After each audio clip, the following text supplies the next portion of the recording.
People say that buying a house is like choosing a spouse. If you make the right choice, you will enjoy it. But if you choose wrongly based on a whim, then you will suffer unhappiness for a long time. Some of you must have heard of the term house poor or house broke. These expressions refer to when someone buys a house and cannot afford it because it is above their means. So they spend a lot on mortgages, interests, repairs, and what have you that they neglect other aspects of their lives.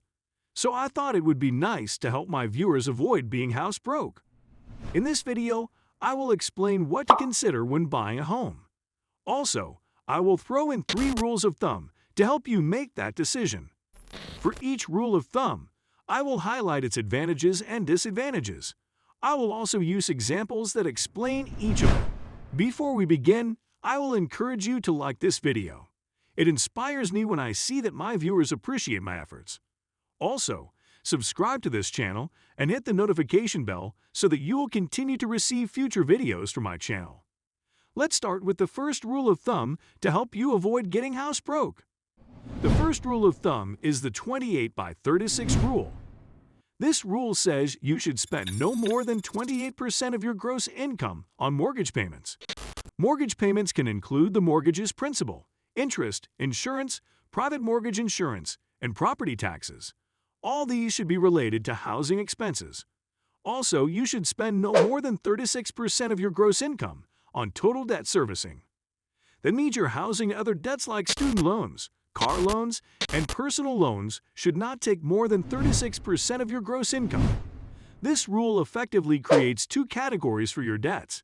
This rule has its advantages and disadvantages. The main advantage of the 28 by 36 rule is that it helps you understand how much liability you can afford. For example, if you apply it carefully, you can afford a house within your income without affecting other areas of your life, like servicing other debts. That is why lenders always use this rule when giving out credit. Another advantage of this rule is that you can do what you enjoy if you stick to this rule.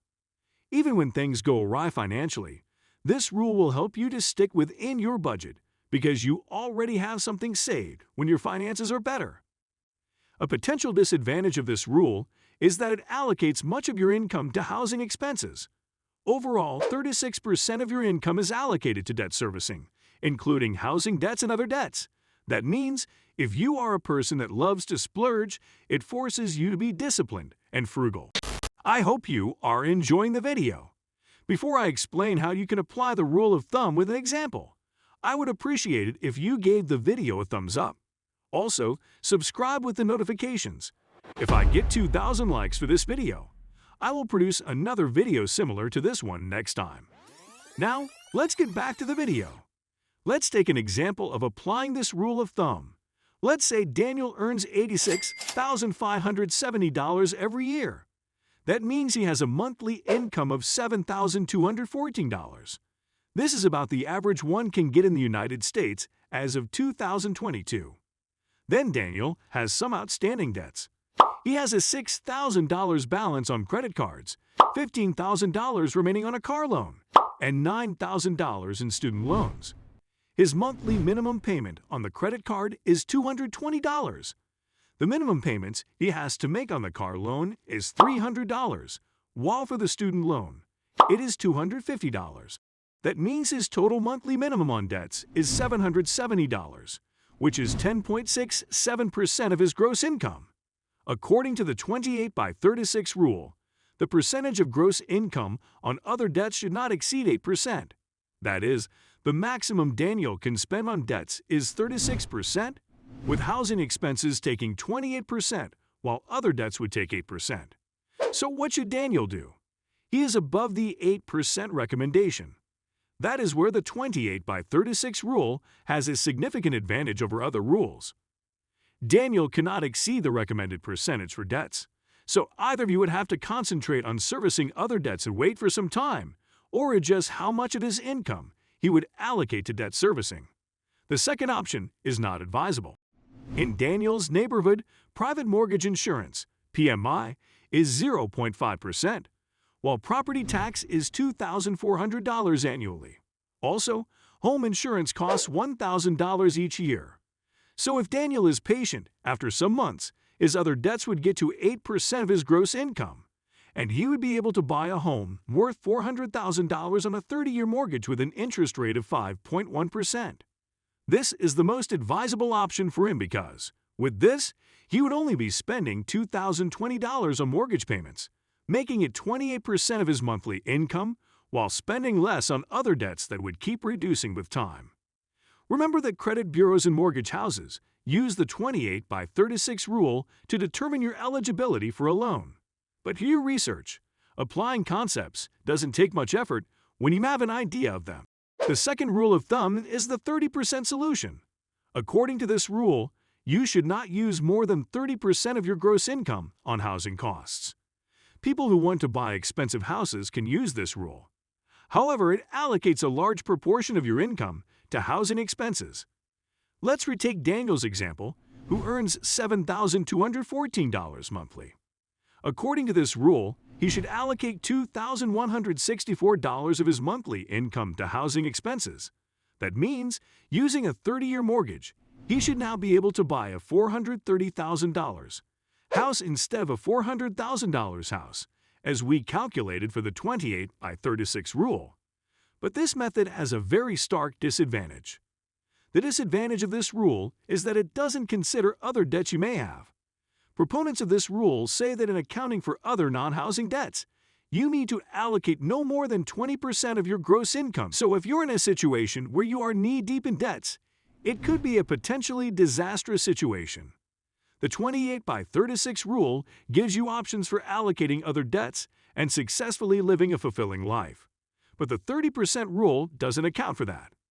This rule could put you in a tight corner when your financial situation turns awry. Hence, you could end up being house broke in the long run. But on the other hand, if you want to save for retirement, it would not be wise to have so much of your gross income in housing expenses. That is why this rule is not too popular. That then brings us to the third rule. Before I present the third rule of thumb, I want to know your country.